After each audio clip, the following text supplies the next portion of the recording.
So the meteorological conference that is happening at we are here at National Meteorology Institute at Pusha. What is the idea behind it, and what are we expecting at this conference that is happening in Asia Pacific, in Asia region? Right. So each in the world, each of the regions, there are 6 regions. The entire world is divided into 6 regions. So the Asia Pacific region is one of the largest because it covers 60% of the world population. So our challenges are different. For example, food is important for us. Green energy, energy efficiency. I mean, अपना challenges अब हमको देखना पड़ेगा. तो यहाँ पे साल में एक बार we all meet, NMI director, so 40 metrology institute से 40 देशों से वो सब एक जगह पे मिलते हैं और डिस्कस करते हैं कि आगे बढ़कर अभी तक क्या हुआ, हमारा चैलेंजेस क्या है, आगे बढ़कर क्या करना है. So that is what we discuss here. This happens about 9 days, 22nd to 29th. तो फर्स्ट 7 days आर डिलिब्रेशंस. तो अभी आज सुबह हुआ था हाइड्रोजन टेक्नोलॉजीज़. तो ग्रीन एनर्जी के लिए या नेट ज़ीरो कार्बन एमिशंस के लिए, सस्टेनेबल डेवलपमेंट के लिए ग्रीन हाइड्रोजन का क्या लगेगा. मेट्रोलॉजी के हिसाब से कोई भी हाइड्रोजन सोर्स बना रहे हैं, हाइड्रोजन बना रहे हैं, लेकिन वो हाइड्रोजन क्लीन है कि नहीं, कौन चेक करेगा. कोई भी हाइड्रोकार्बन से निकाल सकते हैं, ऑयल इंडस्ट्री से, वो इतना प्योर नहीं होता है. तो किसी को भी वो प्रोसेस, मेजरमेंट प्रोसेस डेवलप करना पड़ता है. स्टोरेज टैंक्स मजबूत है कि नहीं, ट्रांसपोर्टेशन में पाइपलाइंस ठीक है कि नहीं, ये सब का टेस्टिंग, कैलिब्रेशन मेथड्स बनाना है. ये सब हमने डिस्कस किया है सुबह. अभी दोपहर को सिंपोजियम है, वहाँ पे जो क्वांटम टेक्नोलॉजीज़ बन रहे हैं, जो क्वांटम कंप्यूटर हो, क्वांटम कम्युनिकेशन हो, उसके लिए हमको कैसे मेजरमेंट टेक्निक्स लगेगा, वो सब अभी दुनिया में कितना तरक्की हुई है और हम सब मिलकर क्या कर सकते हैं, ये डिस्कशंस होगा दोपहर के सिंपोजियम सेशन में. सर, आदरणीय प्रधानमंत्री जी ने बहुत स्ट्रेस दिया है क्वांटम कंप्यूटिंग में, और हिंदुस्तान उन 4-5-6 देशों में है जो कि इस पे पायनियरिंग वर्क हो रहा है. आपको क्या लगता है, यदि क्वांटम टेक्नोलॉजी की बात करें, क्वांटम पूरे इंडस्ट्री की बात करें और पूरे utility, because it has utility in banking, in finance, in defence and all other places and vital status, vital nation's vital places as well. What could be the next step that India could take lead, because I'm told that all the 4-5 nations which are there, they're already they're on the at par, and nobody is on top of the other, or the lead is not too much. Right. So that is in one way it is correct, but quantum sensors जो होते हैं, quantum technology से जो devices बन रहा है, उसको भी चेक करना है, टेस्ट करना है, तो उनका एफिशिएंसी भी बहुत ज़्यादा होना है. तो हमको आगे बढ़कर जो भी कंप्यूटर बनाएंगे, तो उनके लिए भी कौन से टेस्टिंग, वो क्यूबिट जो बोल रहे हैं, सुपर कंडक्टिंग क्यूबिट है या एटॉमिक क्यूबिट्स है, आयन्स है, तो बहुत सारे तरह के क्यूबिट्स बन रहे हैं, फोटोनिक क्यूबिट्स है. तो इन सब को टेस्ट करना पड़ेगा कि सही वो क्यूबिट्स क्वालिटी अच्छी है कि नहीं, क्या इनसे मजबूत कंप्यूटिंग हो सकता है नहीं, एरर फ्री कंप्यूटिंग हो सकता है कि नहीं, ये सब चेक करना पड़ेगा. हम कहाँ हैं, यदि एक थोड़ा सा और मैं डिटेल में आपसे जानना चाहूँ कि हम कहाँ स्टैंड करते हैं, हिंदुस्तान और भारत कहाँ स्टैंड करते हैं? नहीं, हमारे यहाँ अभी 6 क्यूबिट का एक डिमॉन्स्ट्रेट हुआ है, OTF और मुंबई और DRDO के साथ मिलकर एक 6 क्यूबिट का क्वांटम कंप्यूटर अनाउंस किया है, और उसको बड़ा करना है 1000 क्यूबिट्स. ऐसा कुछ होने के बाद वो उसका एक्चुअल यूटिलिटी पता चलेगा कि कहाँ पे यूज़ कर सकते हैं. और इसके बाद क्वांटम कम्युनिकेशन में हमारा योगदान अच्छा है. सिंगल फोटोन सोर्सेस हो, एंटेंगल फोटोन पेयर सोर्सेस हो, उसको फाइबर से या फ्री स्पेस में हम ट्रांसमिट करें और एनकोडिंग डिकोडिंग करें, इन सब में हमारा अच्छा पोजीशन है बाकी देशों के साथ. Sir, you also talked about hydrogen mobility, and green hydrogen is what you say that you are working on the benchmarking on that. Green hydrogen का बनना और mobility होना, ये और पब्लिक यूटिलिटी के लिए उसको, चाहे वो ट्रेन में हो चाहे बसेस में हो, और वहाँ जान माल भी हैं, तो हाउ, कितना हम कहाँ तक पहुँच पाए हैं, कितना दूर है? You talked a little bit about the cylinder, where are we on the cylinders thing, because CSIR is working on that, I am told, but where are we when the mobility actually happens in vehicles? अभी test phase में कुछ कुछ जगह पे हो रही है. Okay. तो अभी टाटास ने ऑलरेडी एक ग्रीन हाइड्रोजन बेस्ड बस एक डेमोन्स्ट्रेट किया है, और एक शिपिंग कॉरपोरेशन अपना इंजन भी चेंज कर रहा है, 2 शिप उनको बनाना है हाइड्रोजन बेस्ड. रेलवेज ने एक पुराने डीजल इंजन को कन्वर्ट किया है, जहाँ पे वाटर यूज़ करके वो हाइड्रोजन बना के उससे ट्रेन चलती है. अभी हेरिटेज ट्रेन जो भी है, अभी उनको हाइड्रोजन बेस्ड ट्रेन इंजन्स कराने की कोशिश हो रही है. इन सब में अलग अलग टेक्नोलॉजीज़ हैं, राइट. एक में फ्यूल सेल्स लगेगा, एक में इलेक्ट्रोलाइज़र लगेगा, एक में वाटर, सबका अलग अलग है. तो हर एक के लिए टेक्नोलॉजीज ऑलरेडी है, डिमॉन्स्ट्रेटेड है.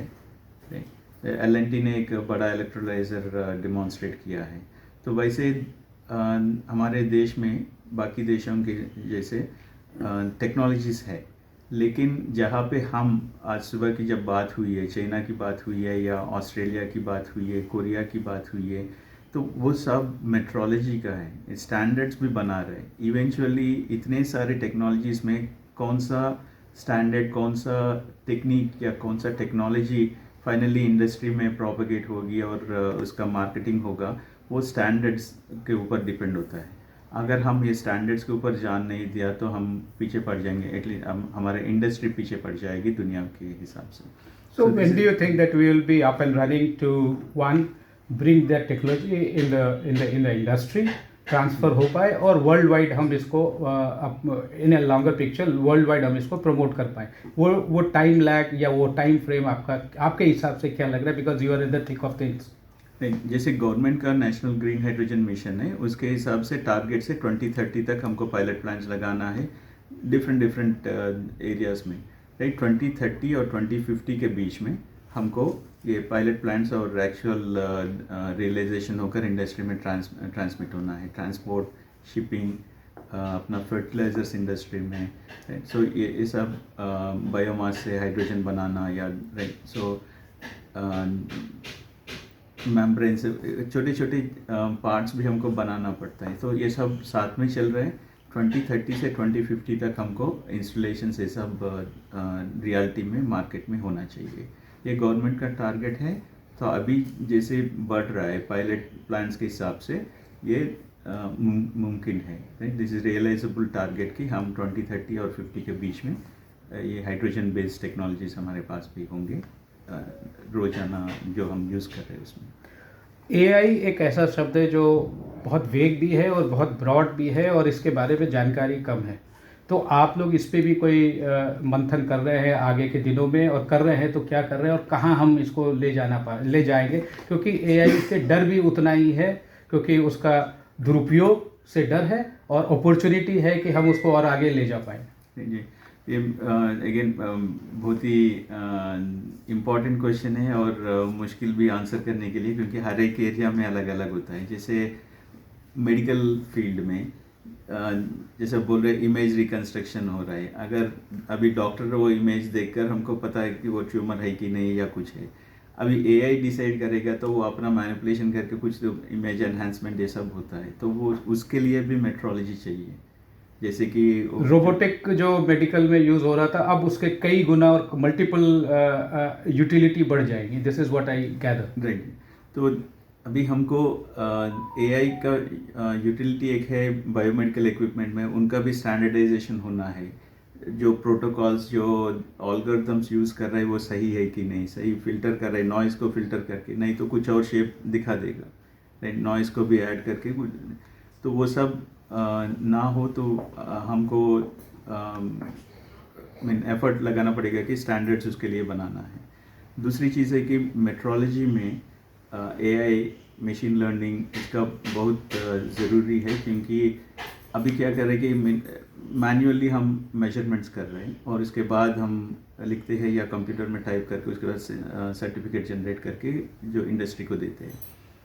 अभी हमको डिजिटल मेट्रोलॉजी पे बहुत जान हो रहा है पूरा दुनिया में। This is another quantum technologies के बाद क्वांटम मेट्रोलॉजी के बाद डिजिटल मेट्रोलॉजी, डिजिटल ट्रांसफॉर्मेशन जो बोल रहे हैं, automation of equipment to issue of certificate, सब कुछ ऑनलाइन होना है जो विदाउट मैनुअल इंटरवेंशन। और इसके बाद जो सर्टिफिकेट मैं इश्यू किया वो NPL से हुई कि नहीं, तो वो भी ट्रेसेबिलिटी होनी है। किसी को भी वो बार कोड स्कैन किया या QR कोड दिया, उनको ट्रेसेबिलिटी मिलना है कि हाँ ये NPL का ही सर्टिफिकेट है। तो ये सब सिक्योरिटी फीचर्स भी उसमें लगाना है। तो इसके लिए डिजिटल मेट्रोलॉजी एक बड़ा एरिया है मेट्रोलॉजी की फील्ड में। थोड़ा सा मैं और यदि आपको प्रोब करूँ और जानकारी हमारे दर्शकों के लिए कि जो AI का भारत जेनेरिक मेडिसिन में नंबर 1 ऑलमोस्ट दुनिया में माना जा रहा है, जो बड़े मेडिसिन हैं, जो रिसर्च बेस्ड मेडिसिन है, उसमें भी AI का इस्तेमाल होगा। और उससे आपने बता दिया कि ऑपरेशंस में AI की कैसे यूटिलिटी होगी मेडिसिन के एस्पेक्ट में बहुत ज़्यादा। और एग्रीकल्चर के बारे में आप लोग क्या सोच पा रहे हैं या क्या हमारी टेक्नोलॉजी है, क्योंकि ये देश और गरीबों का देश है, लेकिन हम एस्पिरेशनल हैं। Our prime minister says we want to be $30 trillion economy. तो जैसे मैंने पहले बताया था, एशिया पैसिफिक मेट्रोलॉजी में हर एक कंट्री का यूनिक प्रॉब्लम्स है। जैसे कि हमारा प्रॉब्लम जो है श्रीलंका में सेम प्रॉब्लम है, नेपाल में भी सिमिलर प्रॉब्लम्स है, इंडोनेशिया में जाएंगे तो वहाँ भी सिमिलर है, फिलीपींस में। तो हमारा क्या फूड सिक्योरिटी चाहिए, राइट। उसके लिए जो फिश जो है, राइट, लाइक वो सही है कि नहीं, उसको स्टोरेज ठीक से कर रहा है कि नहीं, उसका भी सर्टिफाइड रेफरेंस मटेरियल्स बन रहा है फूड टेक्नोलॉजी में। एनर्जी एफिशिएंसी में जो अपना अप्लायंसेस है वो सही काम कर रहा है कि नहीं, उसमें कितना और तरक्की कर सकते हैं, शील्डिंग जो भी है, राइट, ये सब का। और तीसरा है कि अपना क्वांटम टेक्नोलॉजी से मेट्रोलॉजी फॉर क्वांटम टेक्नोलॉजी से आगे बढ़कर लाइक कैसे करना है हमको। इन सब में जो अपना बायोमेडिकल ये सब आपने बताया था, मेडिकल इंडस्ट्री या ड्रग इन फार्मा में, तो इनमें सर्टिफाइड रेफरेंस मटेरियल्स की बहुत ज़रूरी है। ये क्या है कि अपना इक्विपमेंट ले जाके हम हर एक बड़ा इक्विपमेंट ले जाके हम कैलिब्रेट नहीं करा सकते हैं। ये छोटे सैंपल लेकर वो सैंपल से हम मेजर करके हाँ सेम सिग्नल्स दे रहा है कि नहीं वो चेक करेंगे। सिमिलरली फार्मा में प्योरिटी की बहुत ज़रूरी है। वो जो रॉ मटेरियल्स यूज़ कर रहा है वो सही प्योरिटी का है कि नहीं, वो भी हमको चेक करने के लिए ये रेफरेंस सैंपल और इसका अपना जो हमने बनाया यूज़ कर रहे हैं वो दोनों का सिग्नल देकर हम पता लगा सकते हैं कि वो सही है कि नहीं। तो इसके लिए CRMs जो बोलते हैं, सर्टिफाइड रेफरेंस मटेरियल्स, जो NMI मेट्रोलॉजी इंस्टीट्यूट से ट्रेसेबल हो, उसका वैल्यूज़ जो भी NMI है वो उसका उसमें मेजर करके हाँ इसका मटेरियल ये है। तो इंडिया का अपना ट्रेडमार्क है, CSR का ट्रेडमार्क BNDs बोलते हैं हम, भारतीय निर्देशक द्रव्य। ये हम बहुत प्रोपगेट करने की कोशिश कर रहे हैं, जो हम वाटर प्योरिटी हो या फूड सेफ्टी हो, इन सब के लिए सीमेंट, ऑयल्स, गोल्ड, सिल्वर, इन सब के लिए ये certified reference materials under the trademark of Bharatiya Nirdeshak Dravya. So this we are preparing and propagating into the market. Thank you, sir. Thank you for talking to Vision Television World. With camera person Deepak, Pranav Prakhar reporting for Vision Television World.